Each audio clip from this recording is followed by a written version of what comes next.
everyone, and welcome back to Movin' Right Along, a Muppet TV special podcast brought to you by toughpigs.com. It's the podcast where we watch A Muppet Family Christmas 2 minutes at a time and talk about it a lot. I'm your host, Anthony Strand. And I'm your other host, Ryan Rowe. And I am special guest star Danny Horn. Yay. Yay, and Danny is back to talk with us about minutes 17 and 18 of A Muppet Family Christmas.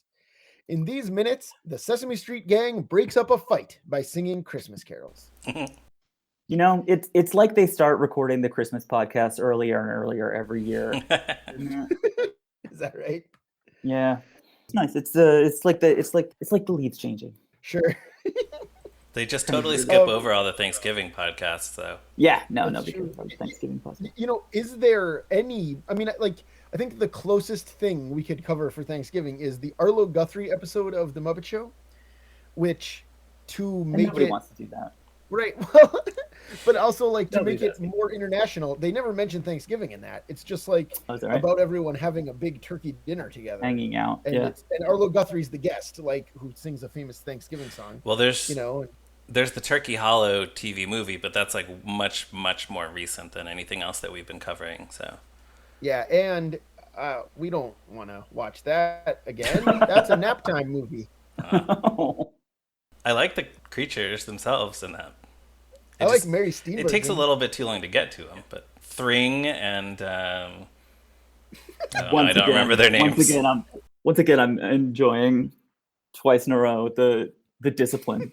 I can remember one of the four names of the musical monsters of Turkey Hollow. That's too many. That's too many. That's one better than me. That's one worse than me, because you shouldn't know any of them. Anyway. But what happens in this one? Gonzo is just about to start an actual fight with the turkey, right? Yeah, who do you think would win that fight? Gonzo the turkey? Yeah. Gonzo's about to rip off his waddle, so... Yeah, Gonzo seems more enraged. The turkey is scrappy, but I think Gonzo is he's Turkey's really... gonna fight. Yeah. Oh, no, right. The problem is... Well, the turkey's gonna fight dirty, for one thing. But... Gonzo wins either way. If the turkey hurts Gonzo, then Gonzo's going to be like, what a great act that was. And then, That's true. That's true. Right. We should do that again on stage. Right. But yeah, so Gonzo does. He says, that does it. Let me at him. I'm going to rip off his waddle. The turkey says, you and one other nerds. They're just hurling insults at each other back and forth. The turkey calls Gonzo hose nose. Gonzo calls the turkey cranberry breath. They really just give Gonzo this moment too. In a special that is pretty packed with incidents, they take a minute for Gonzo to be really pissed off about this. It's true. And I honestly... he gets into a tough guy voice, which is fun. Yes. Probably in a little, I don't know, next episode or two, we'll probably get into, the weirdness of, cooking sentient beings. But it's a little startling when Gonzo says, I'll be pulling your wishbone, cranberry breath. Just making fun of the fact that we're going to kill you and eat you later on today. Right. Yeah, well, that's the Muppets always sort of exist in that weird area because they're always doing jokes about piggy, with pork and bacon. It's very weird. Yeah, but literally, we're gonna kill you and eat you right later on today. That's a plan. We printed a menu, and you're on it. Right. And then Kermit runs in and says, "What do I hear?" And even then, Gonzo says, "You hear me about to make some turkey hash." Yeah. So even then, he doesn't back down. Still with the murder plan. Kermit says, "Hark." Hark. Yeah, that's right. Kermit does say hark. Yeah. And then he continues, Methinks here's carolers. Yeah. Which is such a great, feels like Tales of the Tinkerty. Yeah. Or right? it feels a little bit just like him introducing an act on the Muppet Show. But yeah, I love this just sort of campy, enthusiastic Kermit. Yeah. Right. And then they open the door. And what happens? What do they see? What do they see, Danny? What do they see but everybody from Sesame Street all at once? It's the Sesame Street gang. It's the Sesame Street gang. And that's what's so great is it would have been very easy for there to be a knock on the door and it's Big Bird, Bert and Ernie and Grover and Cookie Monster. Oh, yeah. Or something, right? No. And that's it. But instead I tried to count. I couldn't figure out. But it's there's at least 25 Sesame Street Muppets out here. Yeah. Some of them are just anything Muppets. Yeah, there's several anything Muppets and just monsters and grouches who don't have names. So yeah, that's just Farley is there. You know. But they go to Forgetful Jones is out there. Forgetful Jones is there. And, yeah. Right. Right. Well, yeah. So, and I like they start with just a handful of Sesame Street Muppets, sort of like they're caroling, so they're kind of like dancing back and forth as they walk. We first see Bert, Ernie, Cookie Monster, Sherlock Hemlock, and the Count. Yeah.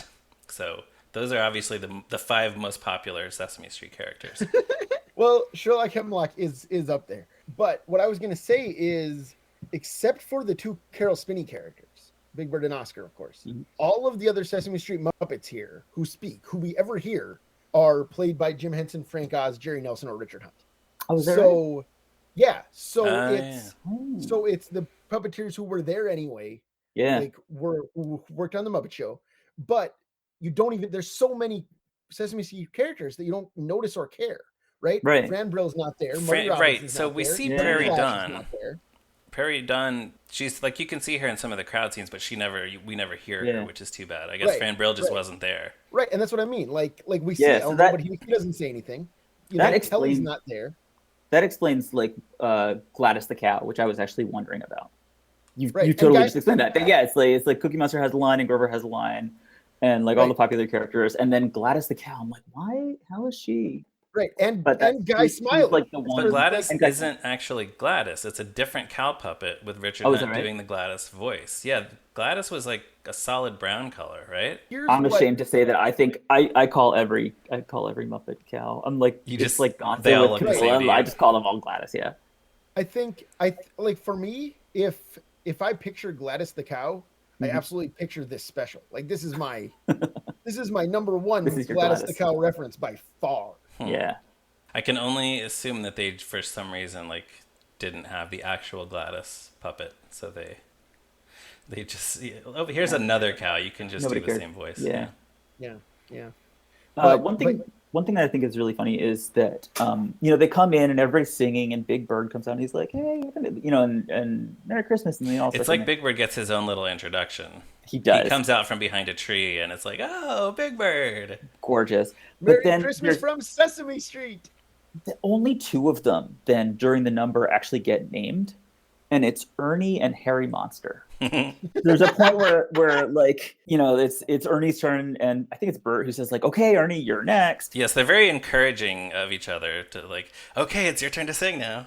But then the other one, so it's just Ernie, and then Big Bird says, your turn, Harry Monster. And I kind of it made me think like, who knows who Harry Monster is? Like that's a deep cut for like being like every other character can go screw themselves. Like we're spotlighting tonight. We are spotlighting Harry Monster. Right, and by 1987, he was not that much of a presence Not on really. Sesame Street. So Yeah. Well, He must have, wonder- they owed him a favor for some reason. yeah. right. Well, but I wonder if that's why Big Bird says his name out loud, right? That they assume Because the audience everyone knows needs who- to know. Well, no, but like they assume that the audience knows who Oscar is and who Grover is and who Cookie Monster is and the Count, right? But if you don't know Harry Monster's name, the special is ruined. But does everybody in the audience know Guy Smiley's name? They don't say it out loud. Yeah, I don't know. Now they never will. It's too late. Too late. But so what are they singing? The first one they sing is they say it, Here We Come a Caroling, which this song is usually known as Here We Come a Wassailing, I think. I think that's what it's more familiar as. Yeah. I was trying to figure out how old this song is because it seems to me like it would be 700 years old or something, you know? Yeah. I can't be the only person who primarily associates this song with the Claymation Christmas special. No, that was in my notes. Yeah, and a running gag in that is that they're trying to figure out what the word wassail means. Yeah. Right. So I guess it makes sense that kids watching the special would not understand the word wassail. Maybe that's why they changed it to caroling here. Especially Except because wassail, like, honestly means, like, here we come to throw stuff at our landlord's house. And we're gonna we're gonna keep doing this until he invites us dirty people into his clean house and gives us meat. I mean, Sesame Street is in, it's in the city. It's a very That's the true meaning of Christmas. the mean right streets of Sesame Street. Yeah. Yeah. But I was going to say, I think kids watching this would know wassail because they've Because of seen a Claymation Christmas every year for the last, like this is the fourth Christmas in a row that it has been aired on television, you know? Like that is from 1984. 84, really? I think so. Is it later? I really thought it was like either this same year or a little bit later, but I could be wrong. All right, now Oh, I'm guys, Come on. 87, you're right. We So, do the research There around we here. go. so All never right, mind. 87. So you're Okay, so right. then they have no idea. Yeah, they have no idea what wassailing. In the year 1987, Jerry Jewell and Jim Henson decide that There's no way for wassail them to is know. unacceptable. Will Vinton decides he's going full steam ahead. He's gonna explain it over the course of a He's 30 gonna minute like double down, triple time down slot. on it. Yeah. Yeah. Right. That's just the difference Um, between those two people. Yeah, man, what a time. What a time. What a time. But yeah, so they sing that for just briefly, just for 30 seconds or something. And then they sing Deck the Halls, which is, I was looking this up. That thing is 600 years old. It's a Welsh melody from the 1500s. Whoa. But the lyrics were written by Scottish musician Thomas Oliphant, presumably Timothy's ancestor. He published the lyrics in 1862, which means that Deck the Halls is 5 years newer than Jingle Bells. Whoa. Color me surprised. Yeah. Yeah, we just have no idea about these things. Do we think, by the way, that the Sesame Street gang have they just kind of been marching all the way from Sesame Street to the farmhouse? How did they get here? I think they must have, because once they're here, they are really on point with who sings what line. Yeah. Oh, they've been Right. practicing the whole way. They've been prepared. They've been rehearsing this quite a bit before they get here for the one performance that they're about to give. Right. Right. Well, and also Oscar, perhaps most memorably, when it gets to be Oscar's line, he says, "I will not sing this song." Do we think that at some point during the journey, Oscar did in fact sing the line and then just got tired of it? No. Never. Not once. It's been Unlikely, awesome. unless Big Bird just like really wore him down. Right. And then this I is the moment when he stands up for his grouchy self. Yeah, exactly. Yeah, right. What a great joke, by the way. It is. Oh yeah, I laugh at that every time. Yeah, so good. They do a lot of, like, one thing that I like is that they do a lot of the Muppet choreography that you do when there's a lot of puppets in the scene and there's no room to move, and so everybody just like sways back and forth with every line. Yeah, it's cool. There's like 3 tiers, like 3 hills, like snow-covered hills, which are hiding the puppeteers essentially. But it looks very cool to have these 3 rows of Sesame Street Muppets all swaying and singing. Yeah, it's super cute. Right. And the other question that this raises, of course, is how did these guys find out that the Muppet Show gang were at Fozzie's mom's house?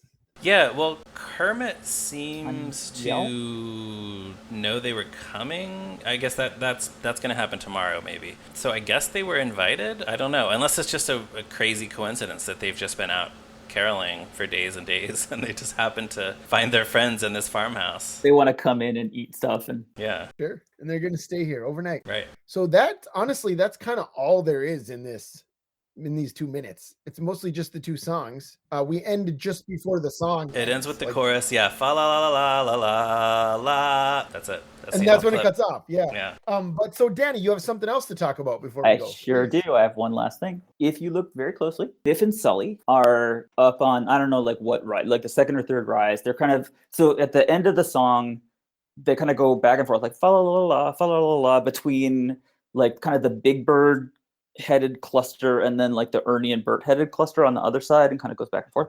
So if you look during the Ernie and Bert cluster shots, which is like they do like Deck the Halls with Boughs of Holly, and then there's 'Tis the Season to Be Jolly is the Ernie and Bert cluster. Biff and Sully are behind them, and Sully is not singing, and he's looking around confused. in both of those shots, like 'Tis the Season to Be Jolly, and then the second fa la la, you look around and he's really going like, wait, what's going on? Which is so amazing. I just noticed perfect. that. It's today, that's like watching so that again. Attention to detail, like Sully's not gonna be singing. Yeah. So that is my Christmas gift to you guys. That's what you're getting from me this year. Go and look at, to all of you out there. I thought I saw a honker way in the back, but then I wasn't sure because it looked like it was singing, but then I wasn't sure. Maybe it was just a monster. Because honkers don't vocalize either; they just honk. Maybe the honker is just opening and closing its mouth. Yeah, it just doesn't want to be left out. Yeah. Oh, man. Yeah, exactly. All right, so that brings us down to the end of another one. We will be back tomorrow with another episode of Moving Right Along. See you then. Bye. Bye.